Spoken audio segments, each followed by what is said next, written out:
Now that we've identified the top suppliers that we want to work with and we've crafted our opening message, and we're now sure that we want to place this order, what we also want to achieve is to get a low minimum order quantity on the first order. Even if we plan on placing really large volumes very soon, or if we've already achieved scale in our business, it's still very, very important for the first order to place a trial order first. And that's not just to, get a low minimum order quantity. We also want to trial, okay, do they ship on time? Is the quality okay?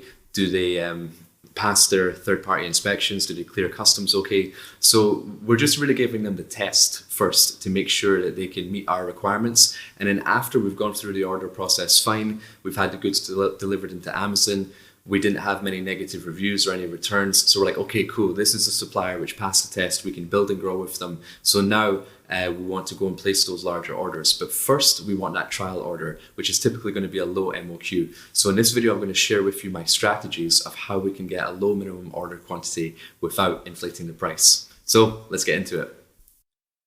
Okay, guys, so here we go. We are now going to go over how do we get the low MOQ. So this is just an image with myself with a supplier in China. I just put that there for no reason.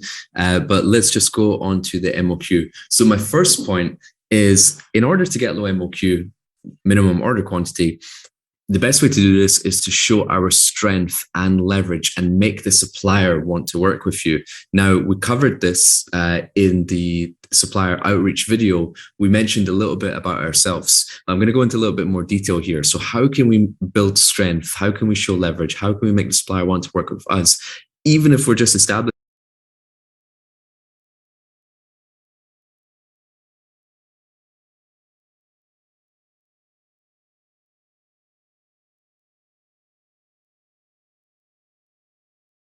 Say we have multiple sales channels. We sell on Amazon and we sell on Shopify, or whatever other website that you sell on. You can mention that as well, so you're not just limited to only Amazon. And that's even if you're building your Shopify store or you plan to do one in the future. Then I'm going to mention where we're selling, both online and offline, and that offline can exist of independent stores, retailers, even garage sales, as I mentioned, and online can take many different shapes and forms as well. Then we also mentioned that we work with the top influencers and KOLs, which again is a key opinion leaders. And you can also reference the volumes of your orders. And if it's a new product that you've never done before, well, you can reference the volumes of other items. Like, let's say you're a very big seller for water bottles, and now you want to get into, I don't know, coffee, the French press, right? You can say that this is our bottle business. We're normally doing 2,000 units per month, and now we're going to get into the French press business. So you kind of set the precedent of, like, you know how to sell products, you know how to be successful. Now this is a new product that you want to select, and they're anticipating that you can also grow your order volumes to that size as well. Then you also want to highlight which markets you supply, because and even if you don't supply these markets yet, you can mention which markets you intend to supply, not just the US market, but you're also going to be selling in the UK market, the European market, and also possibly the Japanese market as well. And why this is important is that the more markets that you sell into, the more desirable of a customer that you are for that supplier. And I'll give you a quick example. When Trump put the tariffs up a couple of years ago and imposed massive import duties on certain products, well, now it was much harder to export products to the USA. What a product which was 15% duty is now 40% duty. So that product maybe not be profitable anymore. But if you say, hey, we also do the same product into the UK and the Japanese market, they aren't affected. So they know that you're still going to be purchasing from that factory, the more markets that you supply. And then you can also mention how many years experience you have in your industry. So for example, this might be your first year selling online and you're doing a yoga mat, but let's say you've been a yoga instructor for the last 5 years or 15 years.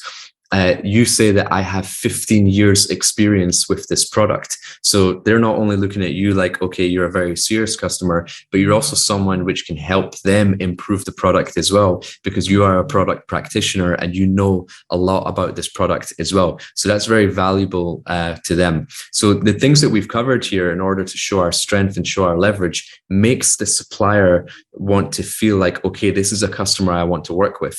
So if the minimum order quantity is 1,000 units, but you only want 300. Well, they're a lot more likely to give you that 300 now, because you've said that the right things for them, that they want to work with you for the long term. So you've kind of dangled the carrot, if you will, to be like, hey, we're a big customer. We can grow together. These are everywhere that we supply, how we sell, where we're selling. And they're just thinking, okay, well, if we just do this order for 300 units, even though we're not going to make much money on it, but hey, at least we've got in that customer that we wanted. But if you never stated any of these things and then you ask for the 300 pieces, they're a lot less likely to give it to you. Now, second point on how to get a lower MOQ is to find a smaller manufacturer.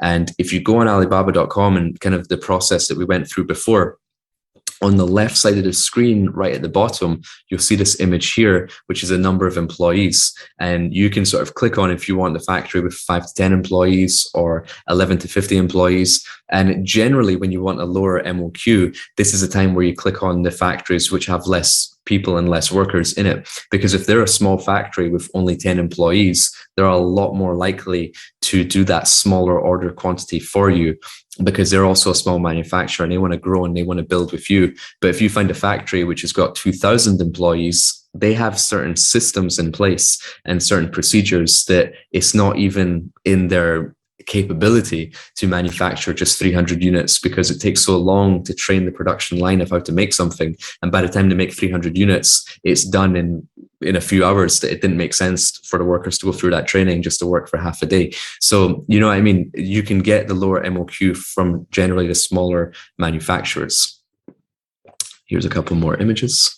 Number 3 is visit China, show images of previous trips, or state the intention of visiting. Now, as I mentioned before, the suppliers take the customers who visit China a lot more seriously. So if you have visited China before and you're contacting your suppliers now through Alibaba, you can show images of, oh, hey, here's when I was in China in 2018. Here's me in 2015. Here's me when I was at this train station or whatever it may be. But if you show that you've been there, then they take you more seriously as a customer. Now, if you've never been to China before, that's okay. And travel has obviously been restricted for some time. So you can also state the intention of visiting. Hey, when China opens back up, I'm going to be on the first plane there. Or when the Canton Fair becomes available again, I'm going to be there. And I look forward to visiting you and your factory.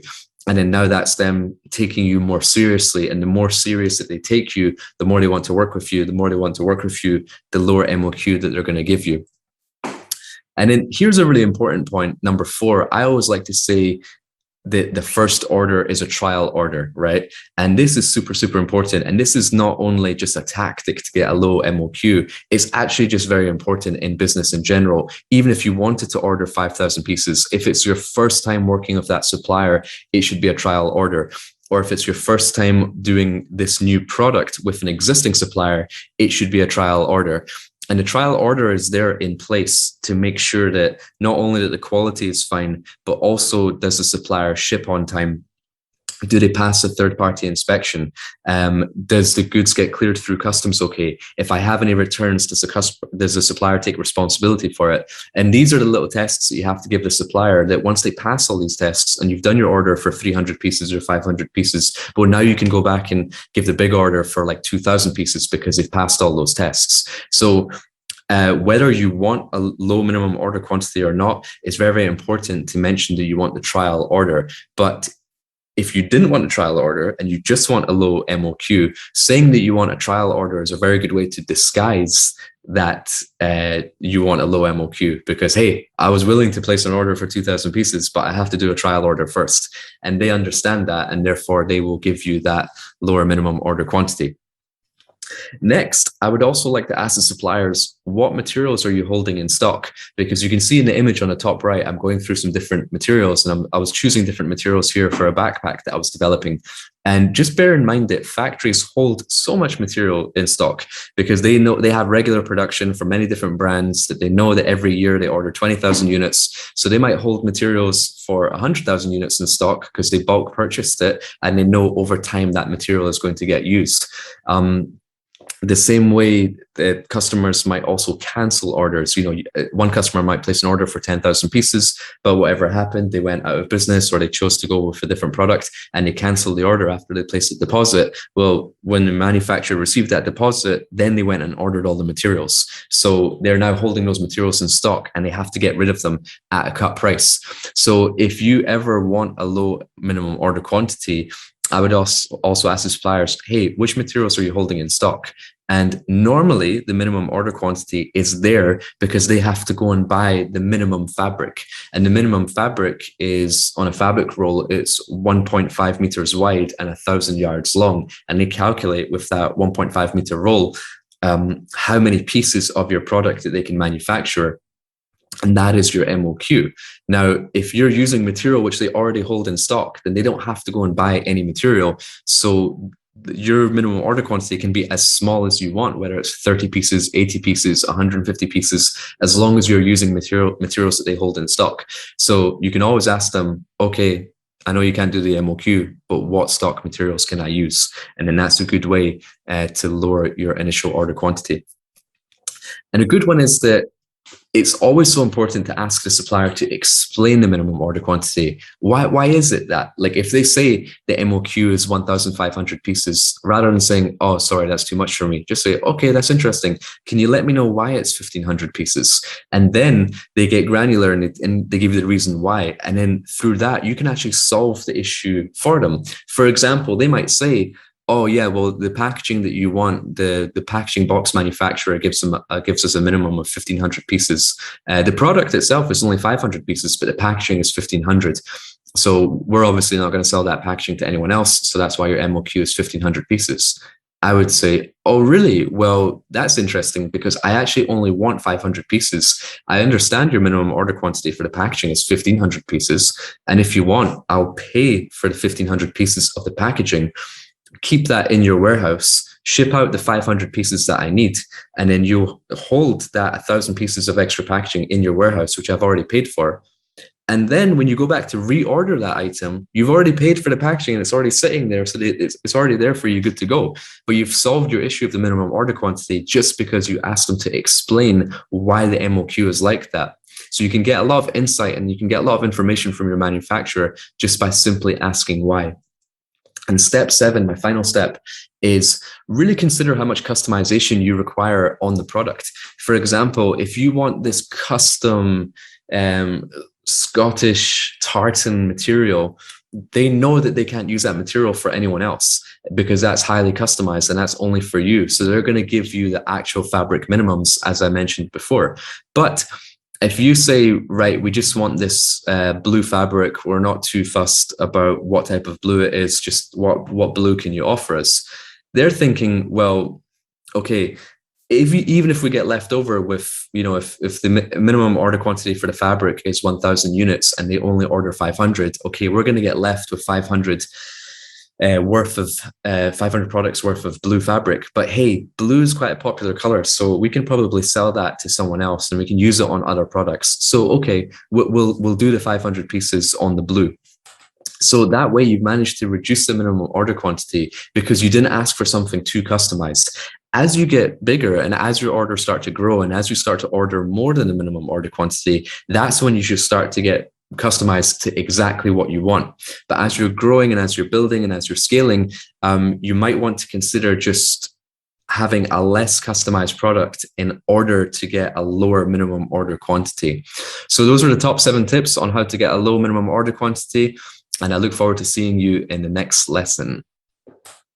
So finally, we have our favorite supplier. We've crafted our opening message. We've got the low MOQ that we require.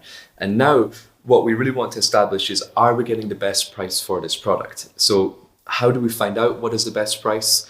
How do we negotiate the price to the lowest that we can be while still being fair? Because I always say in China, you can get any price that you want. If you want a $5 price for an $8 item, you can get that, but you're going to feel it in the quality and your negative reviews. So we really want to get the lowest possible price whilst maintaining the quality standards that we want. So in this video, I'm going to share with you my strategies of how we get the lowest price. Let's dive into it. So here we go, how to negotiate price.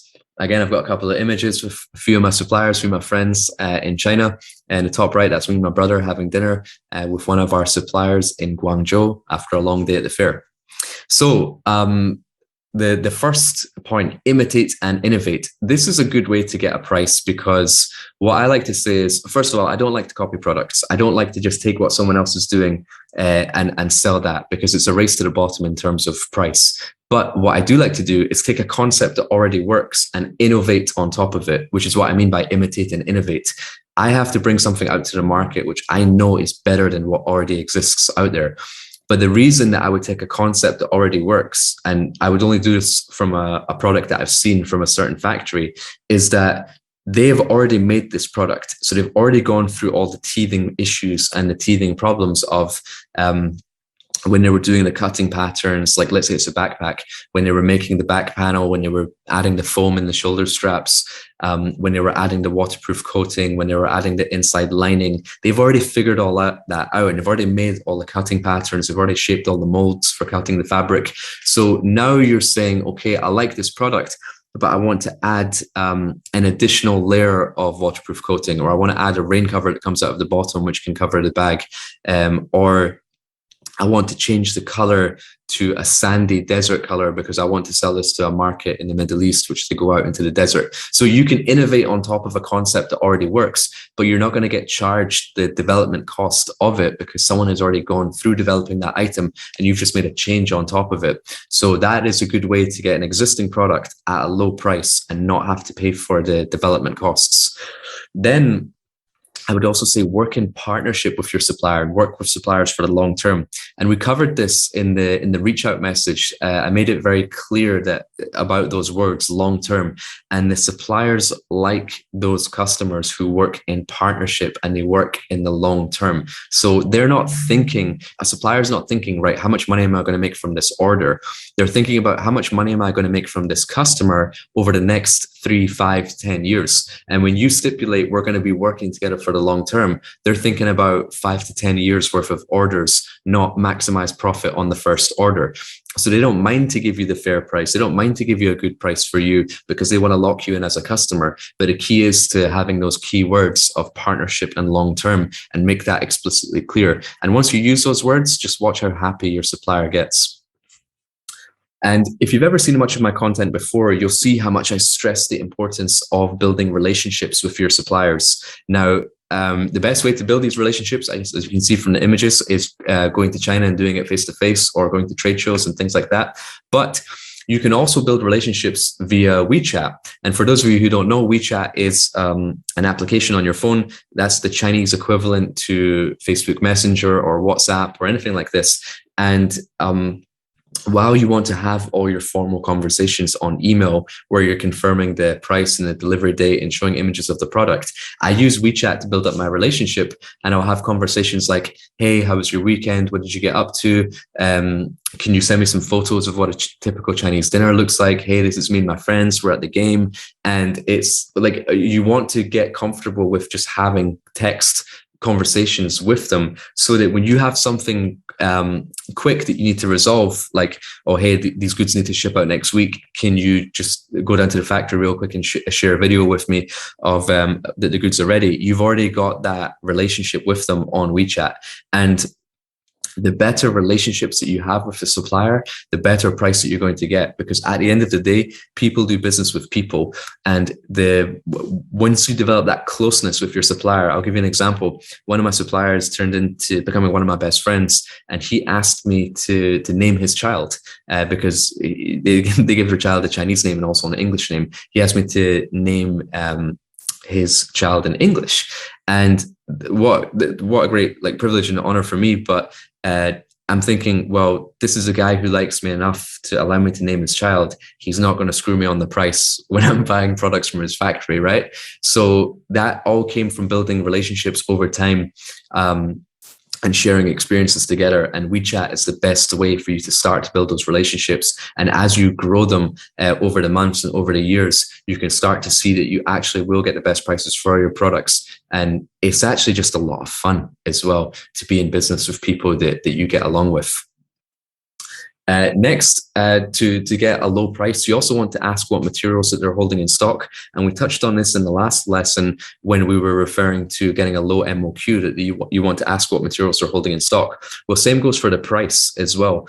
If they're holding materials in stock, that might be a material which they purchased 1 year ago or 2 years ago, or it's from a cancelled order. So it's costing them a lot less. And sometimes they just want to get these materials out of their factory because it's just been sat there for so long. So quite often, if you ask for a price on something which they're holding in stock, you can get a much lower price than if it's something to be quite new and they have to go and pay today's labor costs and they have to pay today's raw material cost. So you can get the price down by asking for stock materials.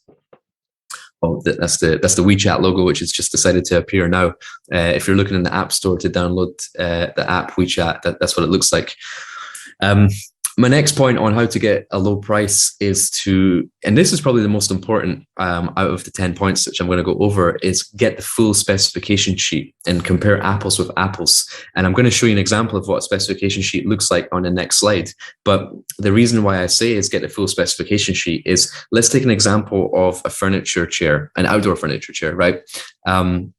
You might go on Alibaba, talk to 3 different suppliers, say, hey, what's the price for that furniture chair? And you get the price like $6.50, $7, $7.30. But everyone's quoting on different things because they're quoting on how they make their furniture chair. But you haven't said to them, this is the chair that I want to purchase. So what you want to do is create a specification sheet. This is something that you can make yourself, which has just got a basic image of the product, the materials, the dimensions, any Pantone colors, any detail you have about the product. You just write it down in a Google Doc, or you just add some images, you PDF it, you add your logo, and you send that out. And that is your specification sheet. And then what's interesting is, as you start to get the prices back, and sorry, on the specification sheet, you would mention, okay, this is the outdoor furniture chair.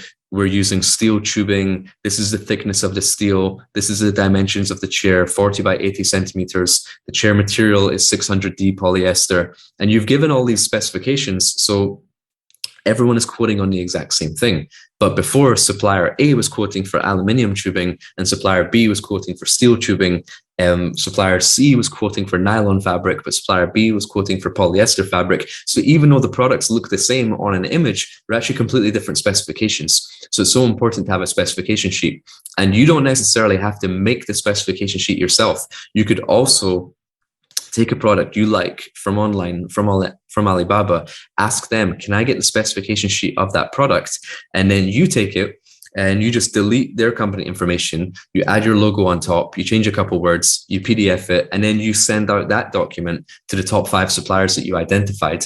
And then you say, can I get the full price for this particular specification? And what happens is that you start to get the pricing back now. You get $6.90, $7, $7.05, $6.85. And then you're like, okay, cool. The ballpark sum for this product is around $7. And I know that because I've identified the top manufacturers. I've given them all the same information and they all quoted around $7.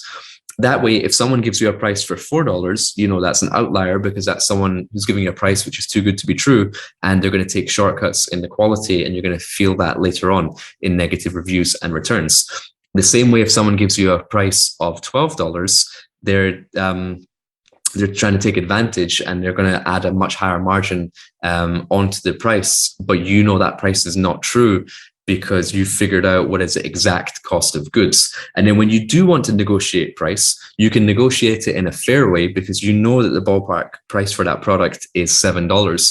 So if you get it down to maybe $6.75, you know that's a fair price because that is slightly lower than the lowest price that you got. So that's a price that you know the supplier will be comfortable coming down to, and you also know it's a fair price for them as well. So on this slide, this is just a typical backpack, something that I had made before. And this went into a little bit more detail. I wanted to show a sketch of all 4 sides. I wanted to show what the product looked like on each side, what the back panel looked like, where the handle goes, what webbing loops I have on the shoulder strap, the front and back pockets, top and bottom. And this is just the design of it. And the other tabs on the top are for bill of materials, the fabrics, what's the capacity, any Pantone colors, any particular comments that I've got from the first sample that they sent. And this is maybe quite technical, right? You don't have to be as technical as this.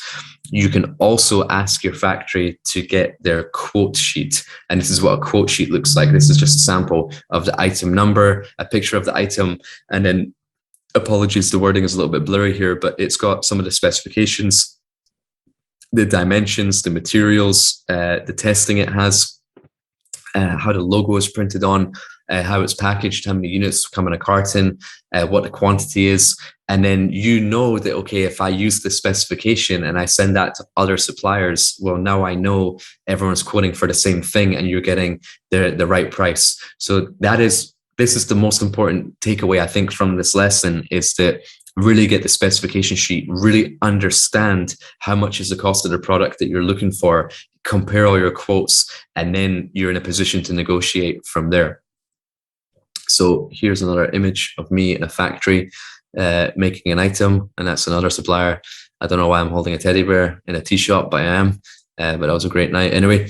So point number 6 is don't go too hard. And we kind of touched on this before, in that if the fair price for the product is $7, don't try and get $5, because you know that price is too good to be true. And all that's going to happen is you're going to have production issues later on. The key was to find out what is the actual price and then agree on a fair price for you and the manufacturer.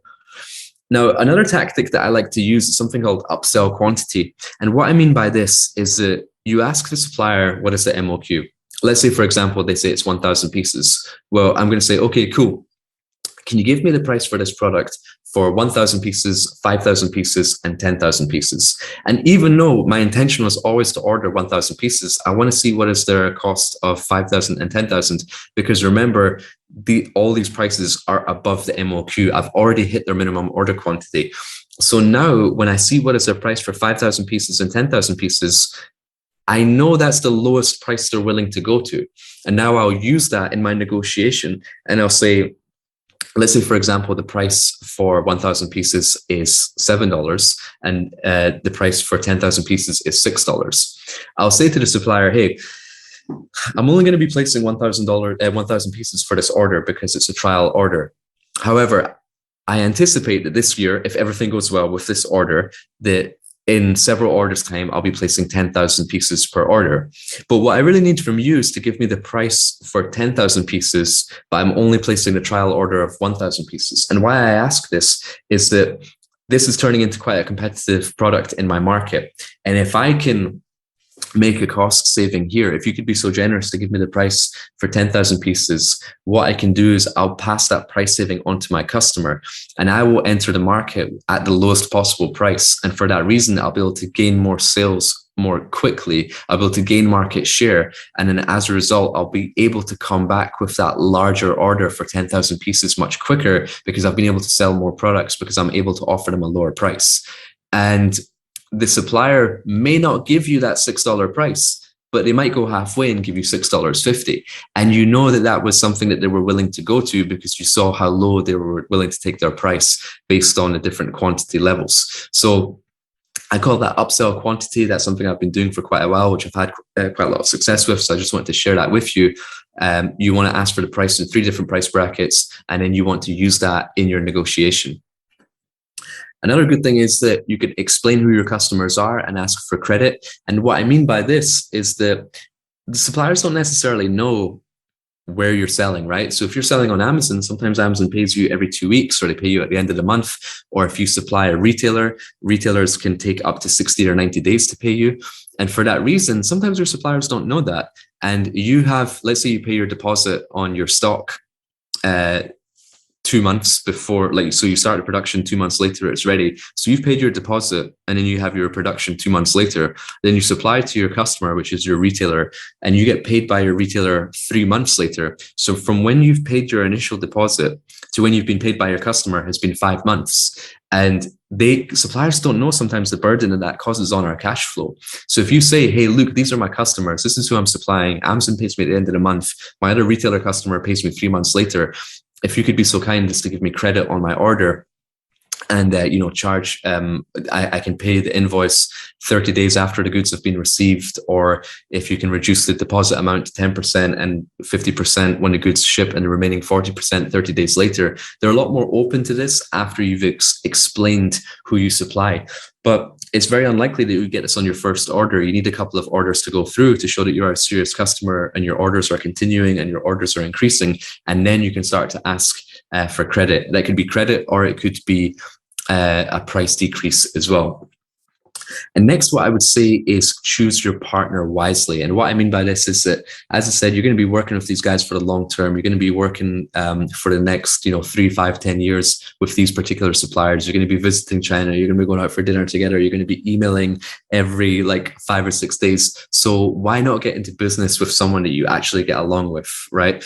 And then it's going to feel a lot less like work. And then as a result, you're going to build that relationship better. And as a result, you're going to get a better price. So the person that you get along with best is more likely to be a better business partner for you, because you're in this for the long term. And that's all going to transcend into getting offered new products, getting offered more products, getting competitor insights in terms of, hey, this is working great for this customer in Japan, I think you should try it out.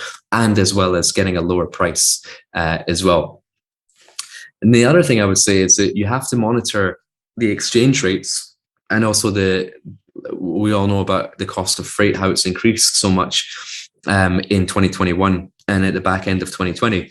And you can use this to your advantage. So for example, you can go to a website called xe.com, and you can track the dollar against the RMB, and you can see, okay, if you've historically placed orders with your factory in 2015 and 2018 and 2020, you can say that, okay, hey, in May of 2018, I gave you an order for $50,000. And in November of 2020, I also gave you an order for $50,000. However, I can see that the exchange rate has benefited 10% in your favor. And here's a screenshot of the RMB strengthening 10% against the dollar.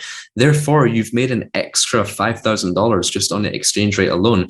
And I'm not asking you to just give me 5% so I can make more profit, but I'm asking you to give me a price reduction of something close to that, so I can offer that reduction to my customers, so I can make more sales. More sales for me is more orders for you. Anytime I'm asking for a discount here, I'm always leading it back to, this is going to work out in your favor. And then as we go to the freight, I'm mentioning that the freight price has increased. Let's say the container price was $3,000 and now it's $10,000. The cost of a container has increased $7,000. So what I would say to my supplier is, hey, you can see that the cost of freight is increased $7,000. If I now, with this increase, there's not much margin in this product for me, so I'm considering not to order it anymore. But if I don't place any orders, then I don't make any sales. If I don't make any sales, then you don't get any orders. So in order to keep this line going, what I'd really appreciate is if we could split the freight cost 50-50. So it was $3,000, now it's $10,000. It's gone up $7,000. Let's split that 50-50. So if you can contribute $3,500 to the freight costs, I would greatly appreciate that, and we can continue ordering this product. Now, some suppliers will be very welcoming and will say, yeah, no problem, I agree with you, business has been slow, yeah, here's a $3,500 contribution. And some will say no, and some will also meet you halfway. Well, I can't contribute $3,500, but I can contribute $1,500. And that $1,500 is much better than nothing. So that's a way that maybe you're not getting a deduction off the price of your goods, but you're getting a deduction in your freight and other aspects of your business as well. And the final thing I would say in terms of getting a better price, and this corresponds to the image that I show on the right here, is make one item yourself. And this is a travel bag that I was working on. And the reason why I show this is that before I ever went into a backpack factory, I just thought of a backpack as one piece, one unit on a shelf in a store. But when I went into the factory, I saw it on a production line, and I saw it in 30 different pieces. I saw the shoulder straps, the foam that goes in the shoulder straps, the webbing, the buckles, the zippers, the pullers, the inside lining, the waterproof coating. And now when I say, like, okay, I've got a $15 product and I need to make it a $12 product, I've got 30 different calculations I can make in my head of how to decrease the cost of this product without jeopardizing the quality. But I know that, and I can go to those calculations because I've been able to make one item myself. Now, I'm not saying for you guys, okay, now I need to go to China and I need to go to my factory and see how products are made. That would be great. But even if you can't do that, you can still take one of your items that you have in your home that you're manufacturing, and you can deconstruct it, if you will. You can unstitch it. You can see what the padding of the shoulder straps looks like on the inside. Well, hey, maybe I don't need it this thick. You can completely deconstruct any other product as well and just get into the details of the product, ask your suppliers question, and figure out where are the biggest cost aspects of this particular product. And you only learn that from making it yourself or deconstructing an item yourself. So I hope you guys learned a little bit there about pricing, and I hope you enjoyed the models which I presented about sourcing. Enjoy, guys. Take care and happy sourcing.